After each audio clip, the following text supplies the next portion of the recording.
বহিষ্কৃত ৩২১ জন এসআইয়ের চাকুরিতে পুনর্বহালের বিষয়ে আশ্বস্ত করেছেন স্বরাষ্ট্র মন্ত্রণালয়ের সিনিয়র সচিব নাসিমুল গনি। পাসিং আউট প্যারেডের আগেই সমস্যা সমাধান করা হবে বলে ক্যাডেট প্রতিনিধিদের জানিয়েছেন তিনি। চাকুরিতে পুনর্বহালের দাবিতে আজও সচিবালয়ের সামনে অবস্থান নিয়েছেন পুলিশের ৪০তম ব্যাচের বাদ পড়া ৩২১ জন সাব ইন্সপেক্টর প্রার্থী। সকালে সচিবালয়ের ৩ নম্বর গেটের সামনে অবস্থান নেন তারা। তাদের অভিযোগ, সারদায় ১ বছর ট্রেনিং করার পর বিভিন্ন থানায় তাদের পোস্টিং দেওয়ার কথা ছিল, কিন্তু তা না করে শৃঙ্খলা ভঙ্গের অভিযোগে ধাপে ধাপে তাদের বাদ দেওয়া হয়। এমন বাস্তবতায় আবারও পুনর্বহালের দাবি জানিয়েছেন তারা।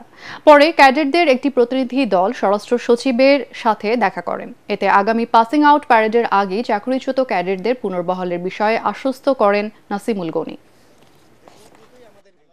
আমাদের দাবি ছিল যে আমাদের যেহেতু অন্যায়ভাবে বের করা হয়েছে, আমাদের ওই পাসিং পেড একই সাথে পুনর্বহাল করা হোক। তো স্যার এই বিষয়ে আমাদের আশ্বাস দিয়েছেন যে যত দ্রুত সম্ভব স্যার এই বিষয়ে অফিসিয়ালদের ঊর্ধ্বতন যারা আছে তাদের সাথে বসবে এবং খুব দ্রুতই এটার বিষয়ে একটা সিদ্ধান্ত দেওয়া হবে। আমরা অপেক্ষা যেহেতু করেছি, আরও অপেক্ষা করব।